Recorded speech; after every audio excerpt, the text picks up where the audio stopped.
आप देख रहे हैं भूत या विला। दोस्तों, अगर आप चैनल पर नए हैं तो चैनल को सब्सक्राइब जरूर कर लें और साथ ही वीडियो को लाइक करके नीचे कमेंट बॉक्स में अपनी राय जरूर दें ताकि हम आपके लिए ऐसी ही भूतिया घटना और ला सके। तो चलिए बढ़ते हैं आज की कहानी की ओर।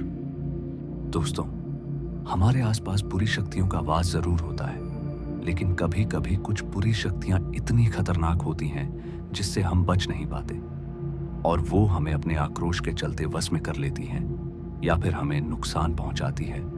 और ऐसा ही कुछ मेरे बड़े भाई के साथ हुआ था। क्या है पूरी कहानी, आइए जानते हैं। हम सभी परिवार के लोग खाना पीना करके अपने अपने रूम में जाकर सो गए, मगर देर रात अचानक ही मेरे बड़े भैया को खून की उल्टियां होने लगी। भैया को खून की उल्टियां करता देख मेरा पूरा परिवार सदमे में आ गया। उस समय किसी को कुछ भी समझ में नहीं आ रहा था कि भैया को अचानक यह हो क्या गया है। तभी पिताजी ने अपने दोस्त राजू को कॉल किया और तुरंत ही गाड़ी लेकर आने को कहा। दरअसल हमारे पास गाड़ी नहीं थी, इसलिए पापा ने राजू अंकल को कॉल किया और उनका घर हमारे पास पड़ता था, इसलिए ज्यादा देरी ना करते हुए राजू अंकल भी फौरन ही अपनी गाड़ी लेकर हमारे घर पहुंच गए। उनके आते ही पिताजी भैया को लेकर हॉस्पिटल रवाना हो गए और वहीं मैं और माँ घर पर भैया के ठीक होने के लिए भगवान से प्रार्थना करने लगे। अभी मैं और माँ भैया की चिंता में मरे ही जा रहे थे कि तकरीबन रात के 2 बजे पापा का कॉल आया और बोले कि अनुराग ठीक है, चिंता की कोई बात नहीं है। पापा के कॉल से मेरी और माँ की चिंता थोड़ी कम तो हुई, पर चिंता इस बात की थी कि आखिर भैया को खून की उल्टियां हुई तो हुई कैसे, जबकि वह तो बिल्कुल स्वस्थ थे और खाने में भी कोई कमी नहीं थी। खैर, वह रात बड़ी मुश्किल से बीती और जब सुबह पापा का दोबारा कॉल आया तो उन्होंने बोला कि अभी टेस्ट की रिपोर्ट आने के बाद ही पता चल पाएगा कि अनुराग को हुआ क्या है। फिर इसी बीच माँ अनुराग भैया को देखने की जिद करने लगी, जिसके चलते पापा ने राजू अंकल को माँ को लेने के लिए भेज दिया। अभी माँ हॉस्पिटल जाने के लिए तैयार हो रही थी कि तभी पड़ोस की रीना आंटी रोते हुए आई और बोली, विजय मर गया है। ये सुनते ही मैं अंदर तक हिल गया, क्योंकि कल शाम तक तो विजय हमारे साथ घूम फिर रहा था और अचानक ही ये सब कैसे हो गया। खैर, जब माँ ने चौंकते हुए रीना आंटी से पूछा कि यह सब कैसे हुआ, तो रीना आंटी बोली, पता नहीं है तो, लेकिन जब सुबह मैं उसके कमरे में गई तो फर्श पर उल्टियां हो रखी थी। अब ये सुनते ही माँ के साथ मैं विजय को देखने उनके घर पहुंचा, तो जो मैंने वहां पर देखा वह देखकर तो मैं कांपने लगा। दरअसल विजय का पूरा शरीर नीला पड़ चुका था और बॉडी अकड़ चुकी थी, साथ ही कमरे में खून पसरा हुआ था।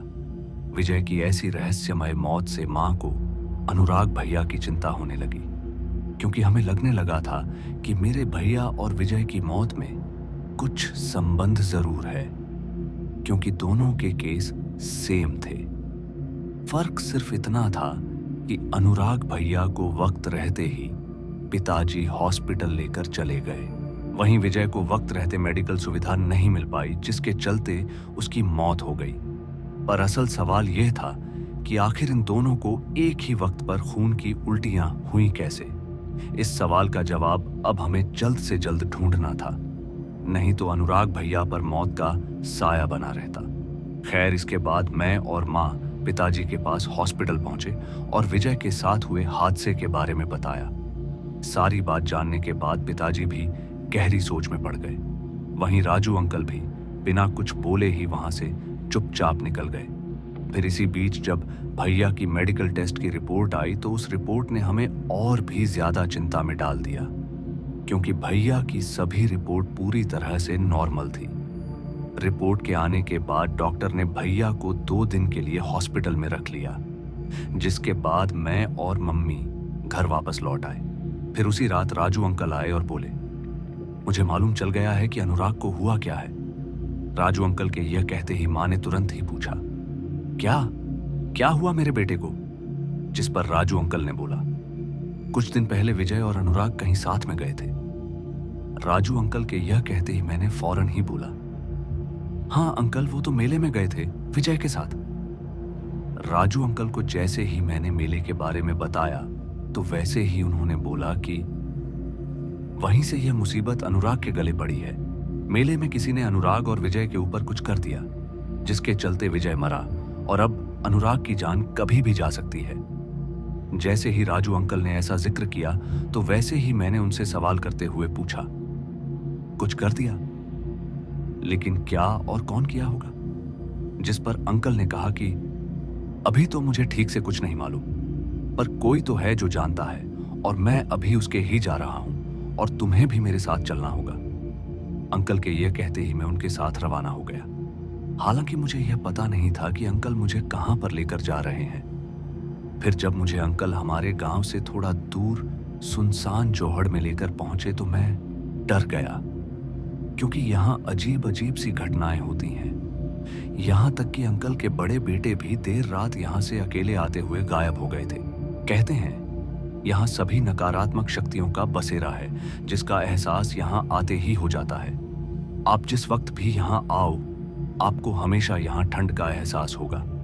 खैर, उस जगह पर पहुंचते ही अंकल ने जोहड़ के उस हिस्से का रुख किया जिधर सबसे ज्यादा ठंड थी। वहां पर जाते ही अंकल ने कुछ अजीब भाषा में बड़बड़ाया और फिर वहीं बैठ गए। उनके बैठते ही मुझे एक दूसरी आवाज सुनाई दी। अभी मैं यह जान पाता कि वो किसकी आवाज है कि तभी मैंने देखा कि अंकल अब किसी से बात कर रहे हैं। उन्हें देखकर ऐसा लग रहा था कि उनके सामने कोई है जिससे वह बात कर रहे हैं, पर मैं ना तो उसे देख पा रहा था और ना ही उनकी बात समझ पा रहा था। खैर, इसी बीच कुछ देर में मेरे हाथ और पैरों की हड्डियों में दर्द होने लगा। इससे पहले राजू अंकल को अपनी परेशानी में बता पाता कि अंकल ने मुझे अपने बगल में बैठने को कहा, और जैसे ही मैं वहां पर बैठा तो वैसे ही मुझे एहसास हुआ कि मेरी गर्दन को किसी ने छुआ है। पर जैसे ही मैंने गर्दन घुमाकर देखा तो मुझे कोई नहीं दिखा। पर इसके तुरंत बाद अंकल ने मुझे सहारा देते हुए उठाया और वहां से फौरन ही निकल गए। घर पहुंचते ही राजू अंकल ने पापा को कॉल किया और अनुराग भैया को फौरन ही हॉस्पिटल से घर लाने को बोला। वैसे पापा ने राजू अंकल से इसकी वजह भी पूछी, पर उन्होंने कुछ भी बताने से साफ इनकार कर दिया, क्योंकि पापा को राजू अंकल पर पूरा भरोसा था। इसलिए वह भैया को अंकल के कहने पर घर ले आए। भैया के घर आते ही राजू अंकल ने बोला कि अभी अनुराग कुछ देर में सो जाएगा, तो उसके सोने के बाद उसके शरीर पर छोटा सा कट लगाए और वहां से थोड़ा खून लेकर उसके खून से बाजरे के आटे में 7 लोये बनाकर तैयार करना।